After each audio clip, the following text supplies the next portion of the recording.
Good afternoon. I am Chair Janelle Wilkins, and this begins our bill hearings in the Ways and Means Committee. The date is April 1st.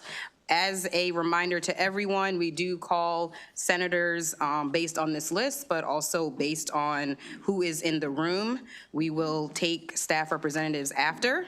Senators have unlimited time, although we ask you to be very brief, and any staff that's presenting will have 2 minutes to present.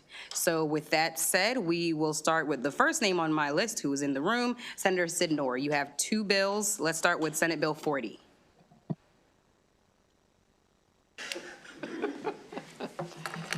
Oh, Lord. Let's see.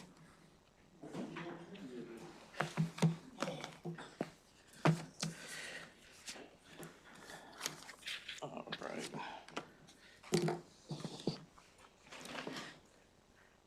Thank you very much, Madam Chair and distinguished committee.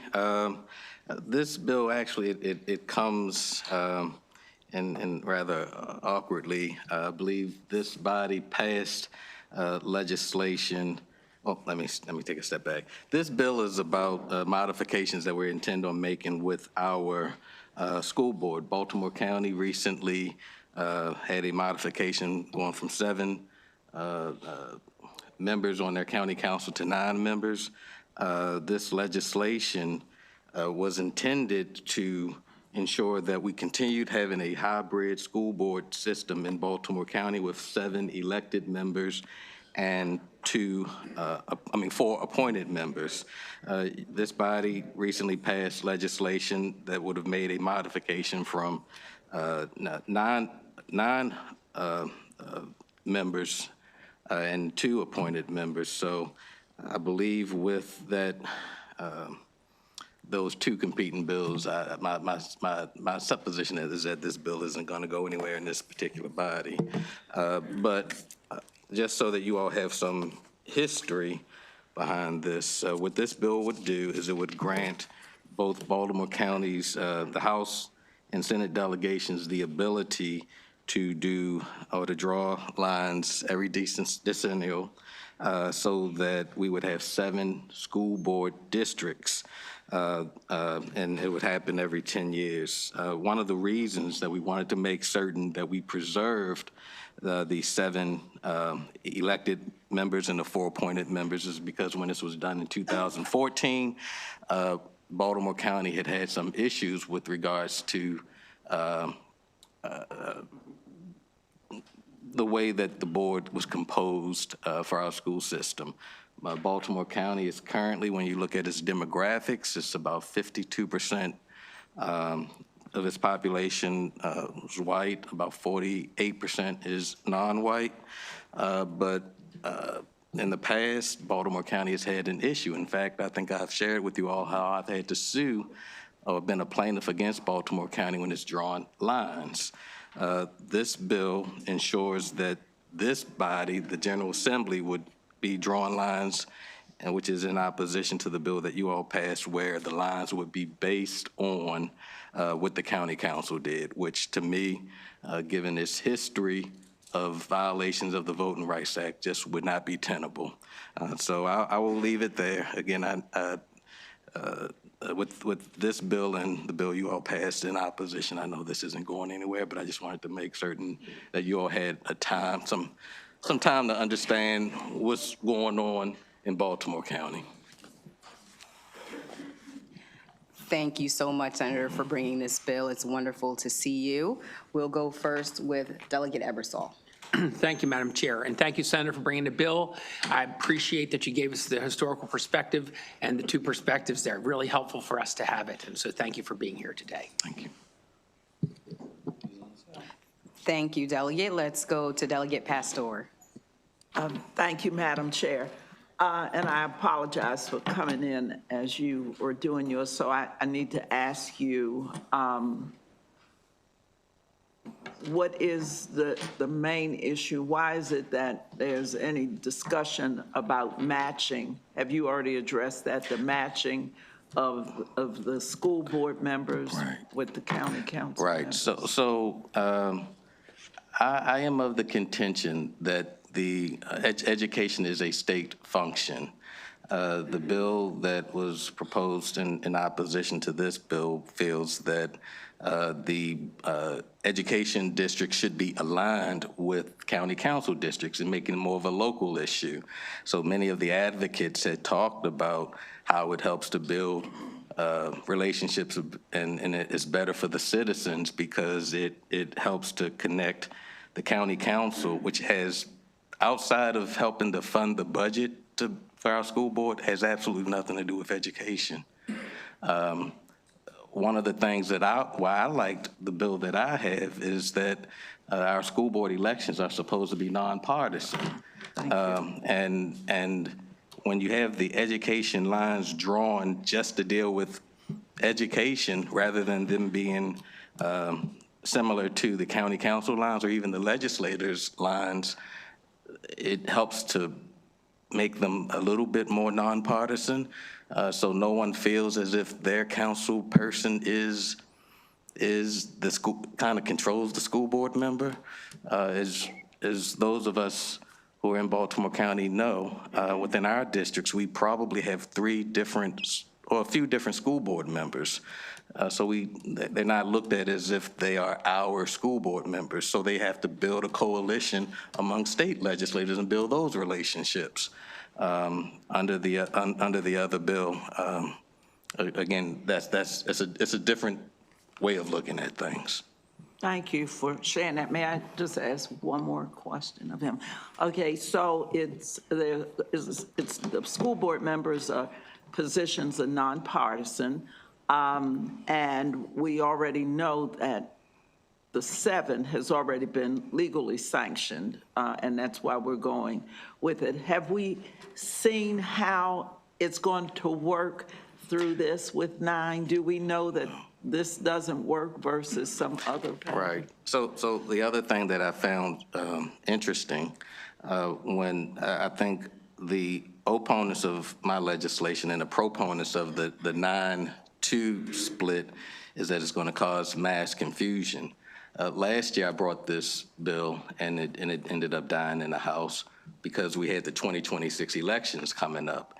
Because this bill died last year, because of the way the law operates, we still had to have an election. So this bill is how the elections are going to operate this year. And then come 2030, obviously with the census and the like, it's going to have to be addressed at some point by then because populations will shift and lines are going to have to be changed. So at this point, we're going to be moving forward with a 7 elected school board elections that are based on the current county council lines. And if I just slide this one in, did not the Maryland Board of Elections for the first time put on the voting cards? The Education school district. districts, Yep, where school the districts. people would be voting to eliminate that confusion. That is correct. Okay, thank you That is so correct. much for bringing this. Thank you very much for your questions. Thank you. Thank you, Madam Chair. Thank you so much. Are there any other questions on Senate Bill 40? All right, seeing none, that ends the bill hearing on Senate Bill 40. Senator Sidnor, Senate Bill 98. All right. Senate Bill 98. It's less contentious. So one of the way that Baltimore County's school board members land on the school board is either through election or via an appointment. And if you are appointed, you have to go through a thorough vetting on the school board nominating commission. So 4 members are thoroughly vetted by this commission under the current law.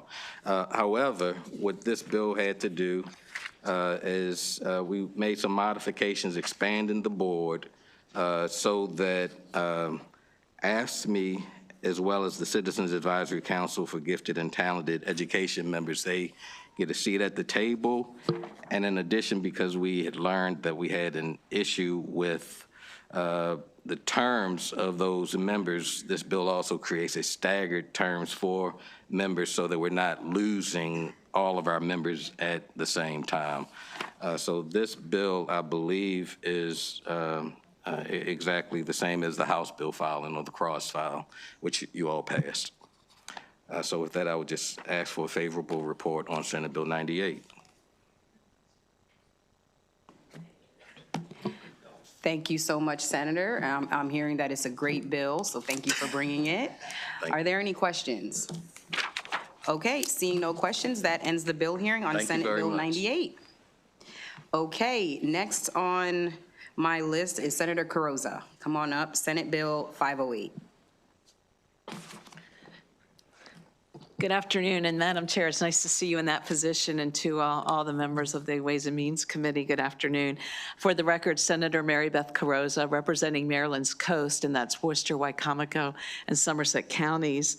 And I'm here to present Senate Bill 508, the Somerset County Board of Education alterations, and ask you for a favorable report.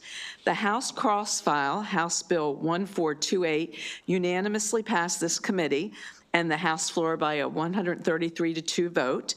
And HB 1428 was approved on a consent calendar yesterday by my committee, the Senate Education, Energy, and Environment Committee. And as a reminder, this local bill would update Maryland's statute regarding several processes of the Somerset County Board of Education, with the most urgent to bring the board into compliance with the Open Meetings Act, and on the other provisions to bring Somerset County up to par with other Maryland counties. This local bill would allow the county commissioners of Somerset County to appoint a qualified individual to fill any vacancy on the board for the remainder of the term. And 14 other Maryland counties allow the appointment of a local Board of Education member by the county commission or county council, including Somerset County's neighboring counties of Worcester and Wycomico counties, which are in my District 38. Also wanted to point out that this legislation creates the statutory authority to add 2 student board members, one from each public high school in Somerset County, to the Somerset County Board of Education. And this also makes an adjustment, this legislation makes an adjustment, the compensation for the Somerset County Board of Education members, again, to bring them up to par with other Maryland counties. And I ask you for favorable consideration of Senate Bill 508. Thank you so much. We appreciate the bill. Any questions on Senate Bill 508? Seeing none, that ends the bill hearing on Senate Bill 508. Thank you. Thanks for your courtesy. Thank you. Senator Harris, you're up next. Welcome. Senate Bill 529. We can start with that one. Great afternoon to all. Senate Bill 529. Great afternoon, Madam Chair. Get to call you that for the first time in this committee, so congratulations. Great to see my former colleagues. Good seeing y'all. But getting started, Chair, Vice Chair, members of the Ways and Means Committee. For the record, Senator Kevin M. Harris, representing Legislative District 27, which includes Prince George's, Charles, and Calvert County, here to present Senate Bill 529, Southern Maryland Early College Teacher Pathway Program Work Group establishment. You all have heard this, the House version of the bill already by Delegate Patterson.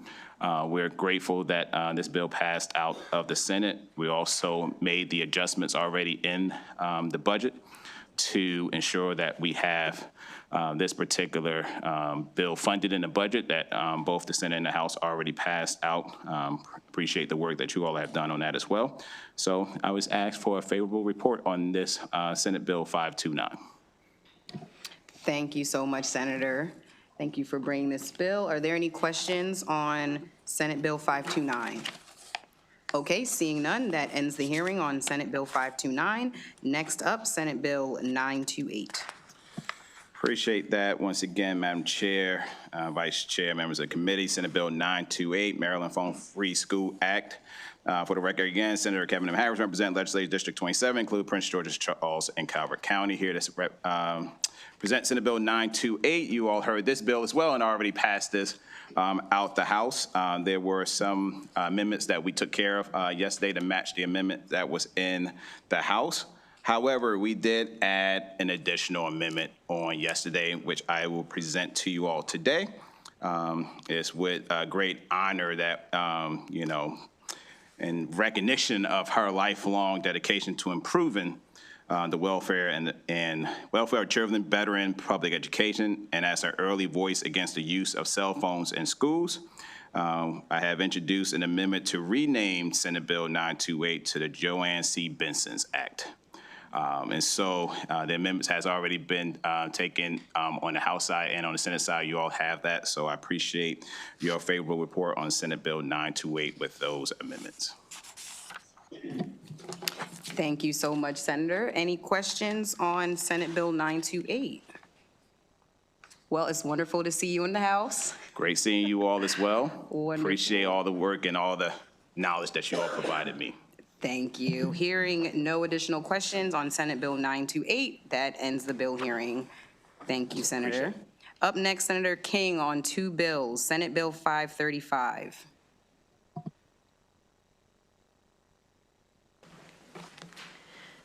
Thank you, Madam Chair, and it is nice to see you sitting in that seat. I'm very proud of you. Okay, first off, 535 first? That's one. Okay. Madam Chair and members of the committee, Senate Bill 535 is enabling legislation which will authorize county boards of library trustees to allow for the selection of a student member. This bill was an exact cross-file of House Bill 586, which was passed by this committee and the full House. HB 586 was amended in committee to allow for homeschooled or non-public high school students to be eligible to serve as a student member of the board. And I'm in full agreement with that amendment and respectfully request a favorable report on Senate Bill 535 with the committee's amendment. Thank you so much, Senator. Any questions on Senate Bill 535? Okay, seeing none, that ends the bill hearing on Senate Bill 535. Next up, Senate Bill 646. Thank you, Madam Chair, and members of the committee.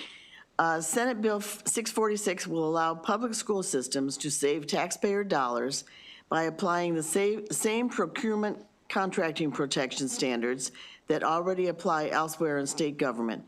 The bill eliminates the need for repetitive negotiation over terms that conflict with established public policy and gives school systems a clear statutory reference point when reviewing vendor agreements. I want to note that Senate Bill 646 was amended to clarify that it does not include collective bargaining agreements. The bill was always intended to provide clarity and efficiency in public school procurement contracting, not labor contracts. This legislation is a cross-file of House Bill 1604 that was heard by this committee during crossover week, and the clarifying amendment was also offered during the House hearing. I respectfully request a favorable report on Senate Bill 646 with amendments. Thank you, Senator. Any questions on Senate Bill 646? Okay, seeing none, that ends the bill hearing. Thank you, Senator. Up next, we'll take Senator Washington, then we go to Senator Brooks, and then Senator Kagan. Thank you, Madam Chair, members of the best committee in the House of Delegates, the Ways and Means Committee. It's so great to see you all. Move favorable. Right? Is that Alistair over there? So good to see you all. Thanks for having me. Senator Alonzo Washington here to present on a very easy local delegation bill. This bill intends to expand access to high-quality early childhood education and child care in Prince George's County from birth through 3 years old, giving families more flexibility. This is essentially a work group between MSDE, Prince George's County, public school systems, and the government to work together to use their resources to develop what could happen if we had universal pre-K and affordable early childhood education for those ages in the county. There's no fiscal note to the bill, and I ask for a favorable report on this bill. Thank you very much. Thank you, Senator, for the bill. Any questions? All right, seeing none, that ends the bill hearing on Senate Bill 672. All right, Senator Brooks is next with Senate Bill 402.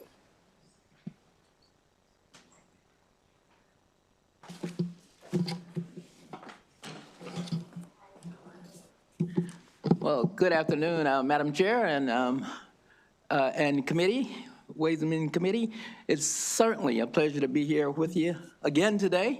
Thank you for the opportunity to testify on behalf of Senate Bill 402, that's Residential Child Care Program, Education of Children and Training of Children and Youth Care Practitioners.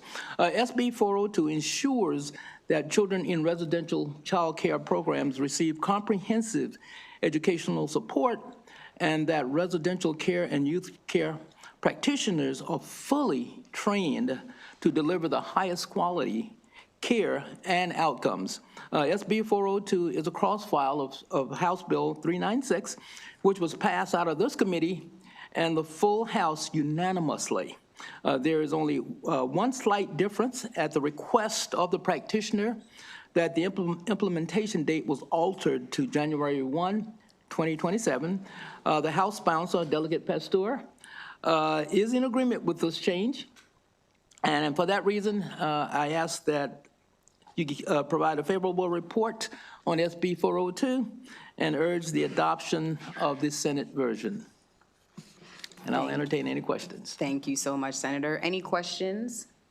Seeing no questions, that ends the bill here on Senate Bill 402. Always good to see you. The pleasure is mine, Madam Chair. Thank Okay. you. Okay, next up, Senator Kagan, Senate Bill 99.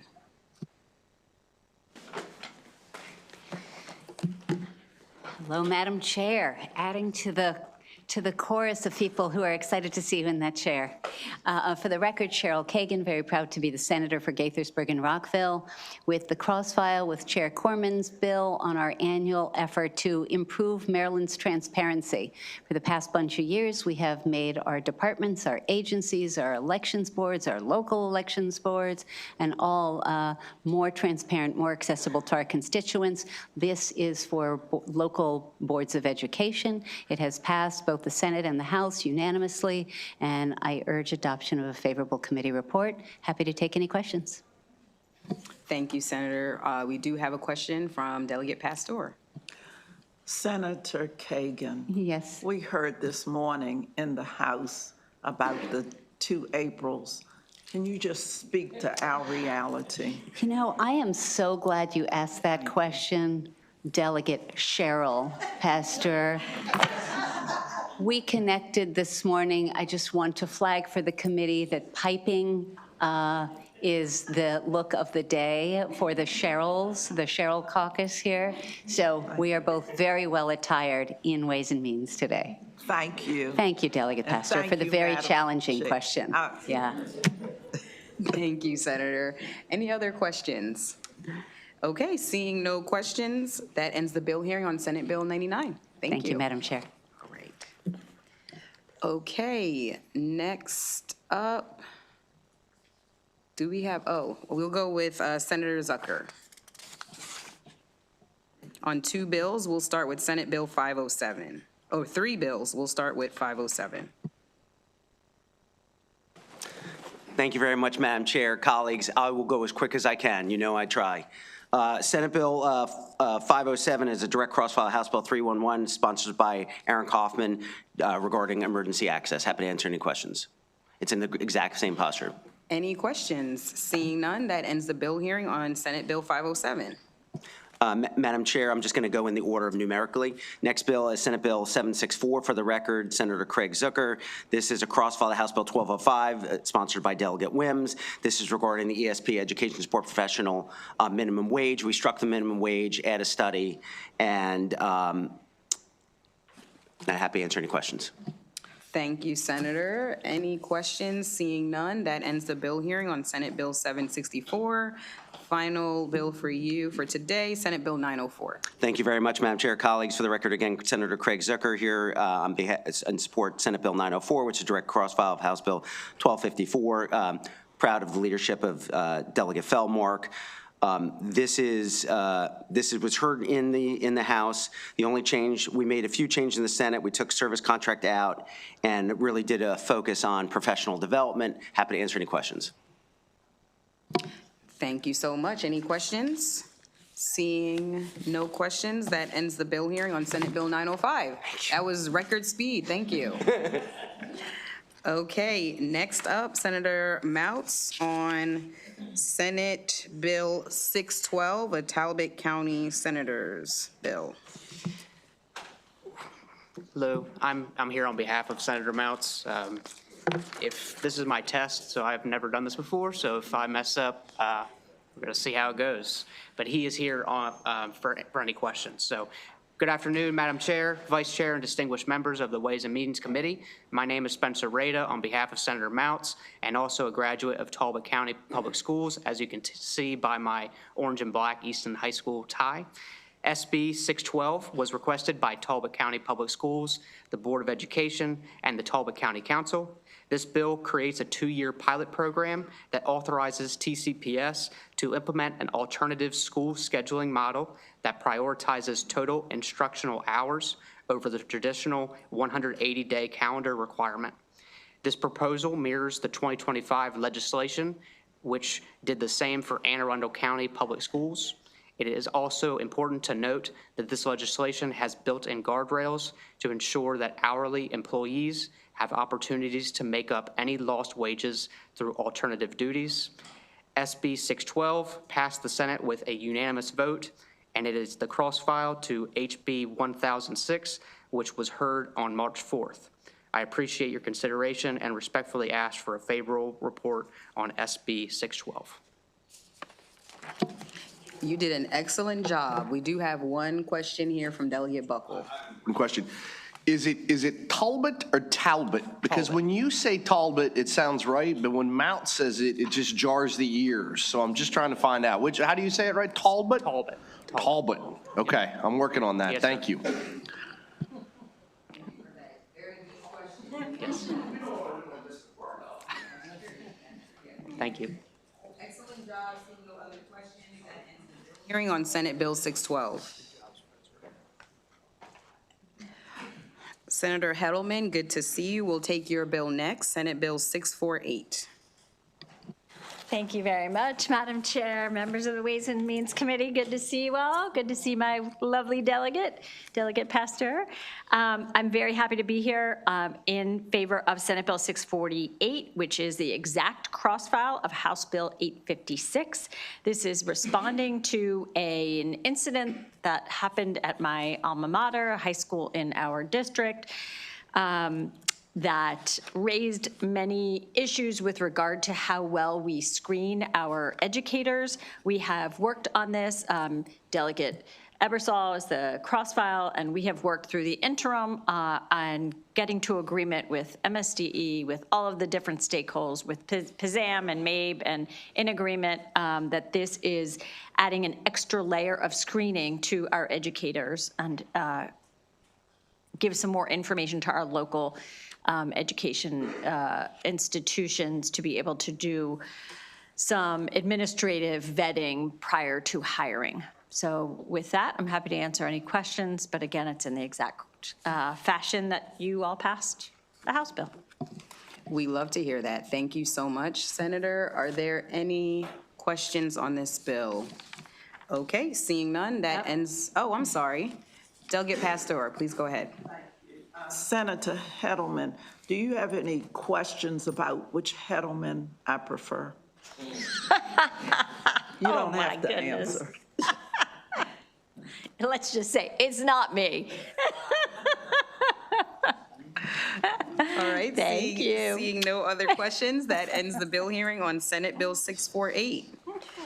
Are there any other senators here to present their bills that I have missed?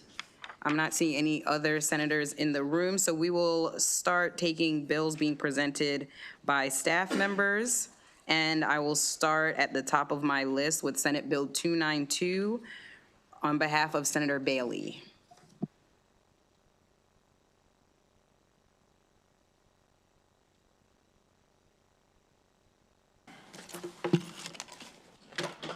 Good afternoon, Chairwoman and members of the committee. My name is Kirsten Duggar, and I'm representing Senator Bailey's office. Senate Bill 292 would make permanent a law passed in 2021 that created a framework allowing local school systems to use alternative forms of transportation for certain groups of students, for which it would be infeasible or impractical to use traditional school buses. This bill is a cross-file of House Bill 319, sponsored by Delegate Sample Hughes, which passed this committee earlier this session. Senate Bill 292 contains the language of House Bill 319, but also includes another amendment added to the bill in the Senate committee. This amendment authorizes a local board of education to contract with a transportation network company that does not meet the standards currently established by MSDE, provided certain conditions are met. This additional amendment would terminate MSDE if it adopts regulations regarding student transportation after the regulatory review that was added to both this House bill and the Senate bill. I know that you understand how important and critical it is to students, particularly those who have special needs and are in rural school systems, that we extend this sunset this year. I respectfully request a favorable report on Senate Bill 292. Thank you for your consideration. Thank you, Kirsten. Any questions on this bill? Okay, seeing none, that ends the bill hearing on Senate Bill 292. Thank you. Okay, the next bill, Senate Bill 705. Who's here on behalf of 705? Thank you.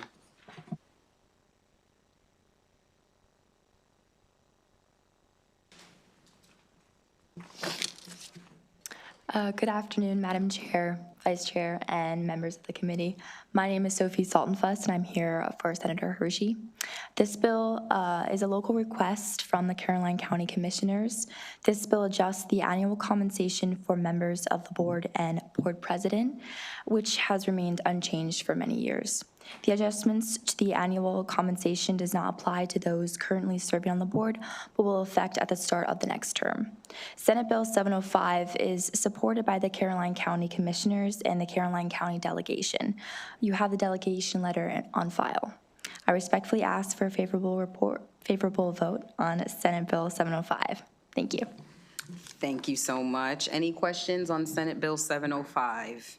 Seeing no questions, that ends the bill hearing on Senate Bill 705. Up next, Senate Bill 720. Is there anyone here on behalf of 720? Senate Bill 720, Senator Hester? Okay. We'll go to Senate Bill 957. Anyone here on behalf of Senator Guile for 957? Okay, we'll take a pause while we wait on senators to arrive or their staff to present.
And we are back.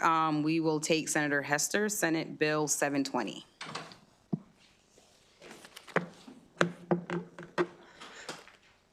Hello, Chair Wilkins. It's great to see you.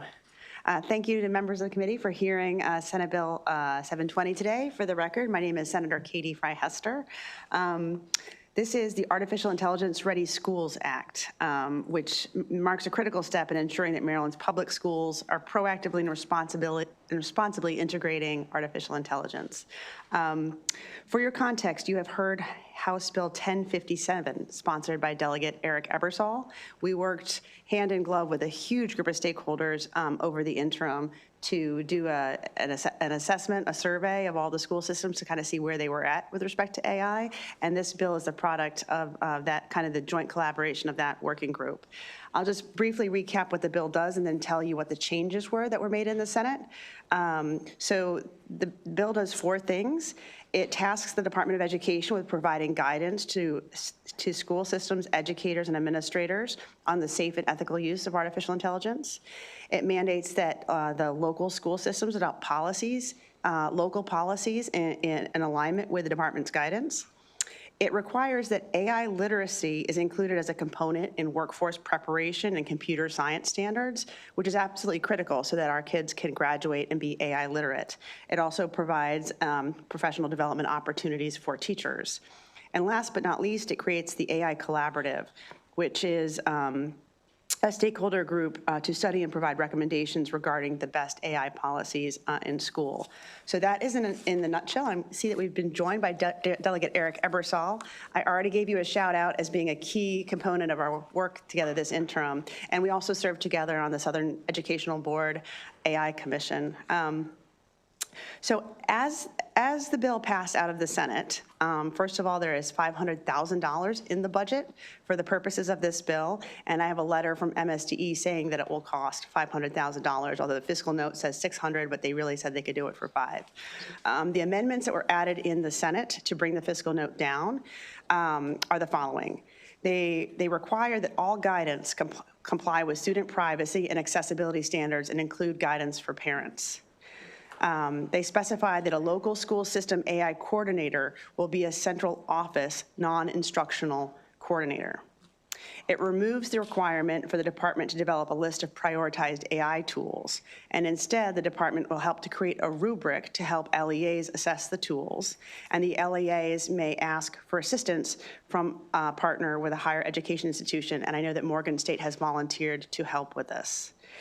They clarify that the department will provide professional development, but without prescribing a specific timeline or format.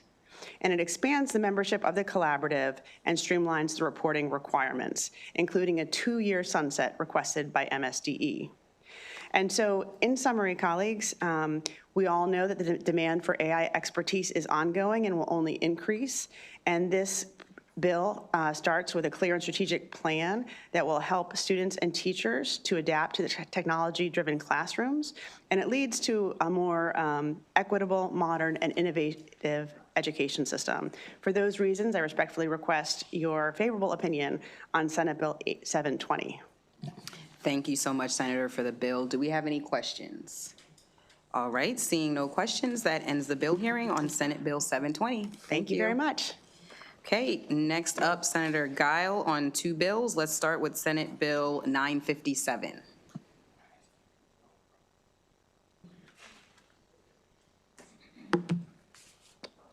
I'm sorry, Madam Chair, did you say Senate Bill 957? All right. Thank you very much, Madam Chair and members for the committee. For the record, Senator Dawn Guile, District 33, here to present Senate Bill 957. Thank you for the opportunity to present this bill. Senate Bill 957, as amended, passed the Senate unanimously and makes a narrow technical correction to align the National Board certification with the Blueprint's teacher compensation framework. As background, when the National Board Certification transitioned from a 10-year certification to a 5-year maintenance cycle, the statute did not fully account for educators who still hold the original 10-year certification. As a result, those teachers can experience delays in receiving salary increases. The bill corrects that gap by recognizing a renewed 10-year certification as equivalent to 2 maintenance cycles, ensuring compensation is applied consistently and as intended under the blueprint. The House crossfile HB 1168 was sponsored by Delegate Pruski. It's my understanding it hasn't been voted yet out of this committee. There is a technical fix in the Senate bill to ensure experienced educators are treated fairly within the system already in place.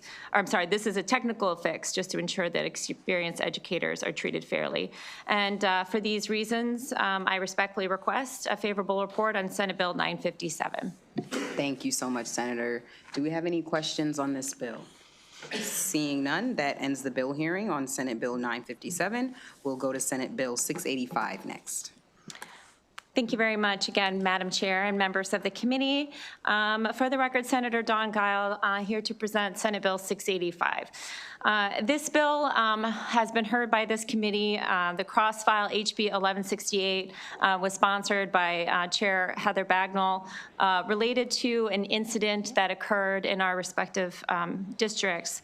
The House bill is, I understand that Delegate Bagnall has submitted some amendments to the committee to conform the House bill identically with Senate Bill 685. Just to remind the committee, this legislation stems from a deeply personal experience in our committee involving allegations of sexual misconduct by a teacher at Severna Park Elementary School. While it relates to this specific incident and the root of the bill was from that specific incident, I don't think many of us are strangers to incidents like these occurring in our respective districts. There's many, unfortunately, several news reports of things like this occurring in schools throughout the state. The affected family members and neighbors for this bill came to testify in the committee, and they addressed a gap in how schools respond to these situations. Senate Bill 685 was worked very closely with the respective stakeholders, with PZAM, with MSEA, with MABE. Really appreciate the input and help that they provided in order to get to a bill that I think is in a really good place with everybody on board with. But what the bill does, it directs the Maryland State Department of Education, so directs MSDE, in partnership with various agencies and experts to develop a model policy for responding to allegations of sexual abuse and misconduct in schools. The model policy, as would be developed, would incorporate a few certain core requirements. First is parent-guardian notification. So if an incident like this were to occur in a school, providing some policy or some standard framework for schools to follow to give parents some information as to what may occur, what they could expect. The second component would be some resources, whether it be trauma-informed counseling, other things to help guide parents, not knowing how they can speak to their children, what they should discuss with their children. And then another component of the policy would also be after-action review. This would be a process to review what happened after a serious incident and identify lessons learned, possible opportunities for system improvements. So those three components would ultimately, they're not dictated by the bill. Originally filed, this bill is set out more dictated exactly what would occur. Instead, this directs MSDE to ultimately develop the policy. We felt like when discussions with PZAM and MABE and the other stakeholders that this approach was better to give the experts an opportunity to develop a policy. We looked at multiple other jurisdictions in the state, and there were some had some policies in place, some didn't. It was all inconsistent. So I think this helps to give a consistent approach. Finally, there was a component related to records retention. This would be a minimum requirement for 1 year minimum floor for preserving electronic records and documentation. I know that there is a proposed amendment that you may see in the bill file. MABE and PZAM wanted something clarifying the definition of electronic records records to be something more related to emails. We're fine with that amendment if that's what the committee decides to move forward on. I realize that the interest of time just wanted to be sure we have an opportunity to get this ultimately passed because it's something that has been really important to both my and Chair Bagnall's district. Therefore, I just would ask for a favorable report on Senate Bill 685, and thank you very much for your time. Thank you, Senator. Any questions? Senator, you actually do have one witness signed up with in-person testimony on this one. Sure. Lisa Jordan, you can come up. Yeah. You have 2 minutes.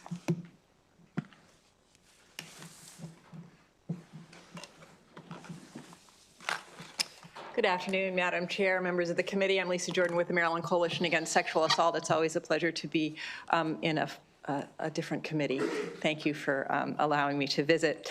We are in strong support of Senate Bill 685. I just want you to imagine whether the allegations against a person at a school are correct or incorrect, whether they are criminally prosecuted or not. Parents really need support. They need to know how to speak with their kids. They need to know what is an appropriate thing. They need to watch out for signs of child sex abuse, what's normal, what's not. And we really failed the parents in Senator Guile and Chair Bagnall's district. Those parents were not given the resources that we have. They weren't given information about rape crisis centers. They weren't given information about child advocacy centers. They weren't given information about resources. This does not dictate exactly what the policy says, but it does say that we have to give parents support so they can respond appropriately to children when there's an allegation of sexual misconduct or child sexual abuse. Today, as some of you know, Delegate Ebersol, I saw you this morning.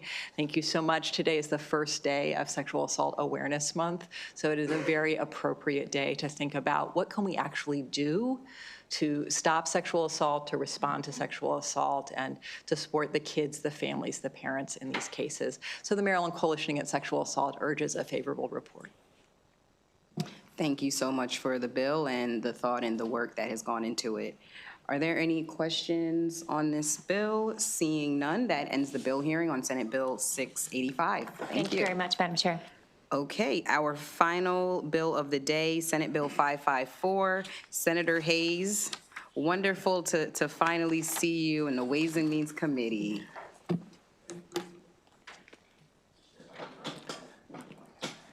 That's right. Good afternoon, Madam Chair, members of Ways and Means Committee. It is an honor and a pleasure to be here. I unfortunately didn't make it earlier this year, but I think George did a wonderful job in my absence.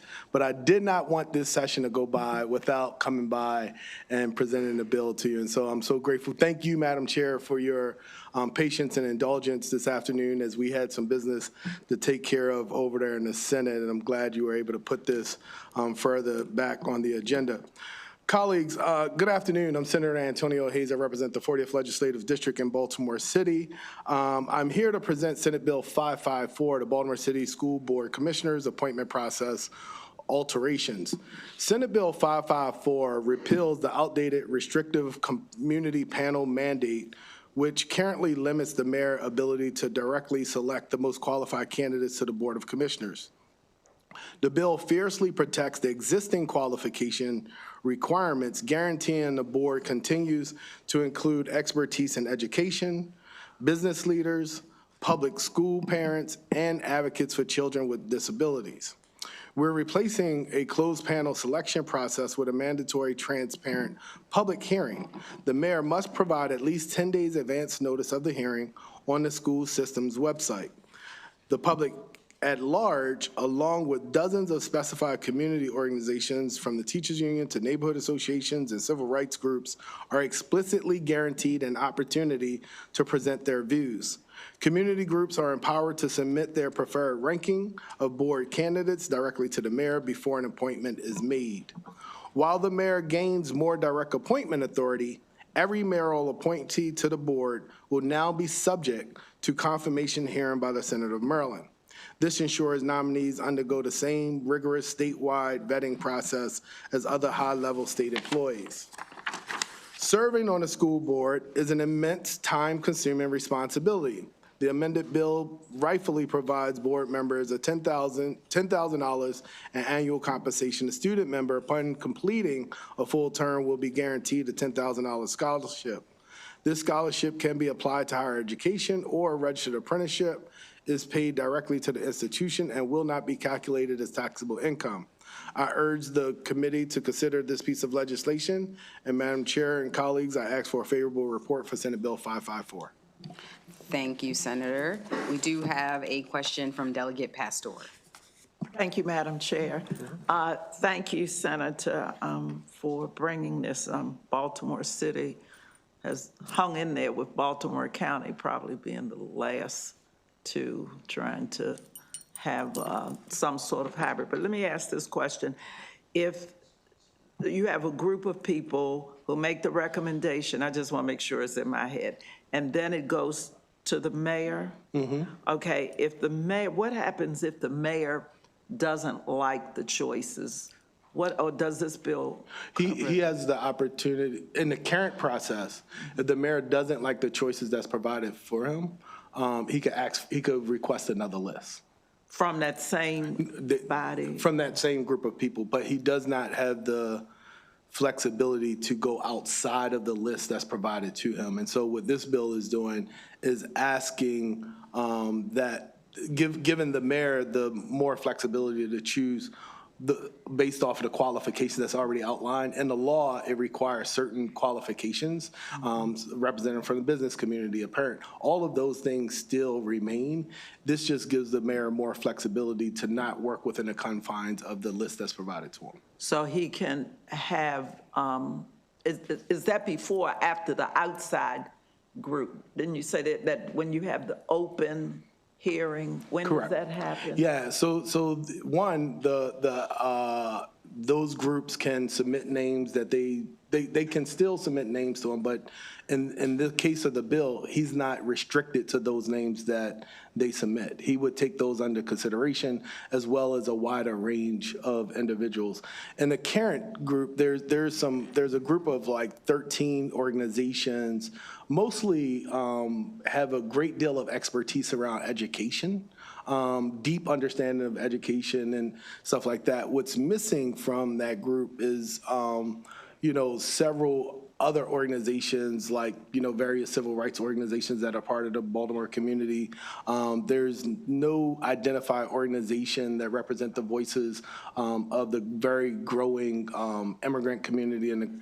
And so this bill before you, eliminates that closed system where he has to he has to pick from that list, but gives him the flexibility to hear from a wider range of people and to have a public hearing, and it mandates that he has a public hearing to present them to the wider community. Thank you. Yes, ma'am. Thank you so very much. Thank you, Senator. Are there any other questions on this bill? Okay, seeing no other questions, that ends the bill hearing on Senate Bill 554. Thank you. No problem. And that ends our bill hearings for the day, colleagues. We were planning to vote, but with the second session coming up at 2:30, we will go ahead and move our vote session to immediately after second session. So if you can please return here to this committee after second session, we'll have our vote session then. We are adjourned. Thank you, everyone.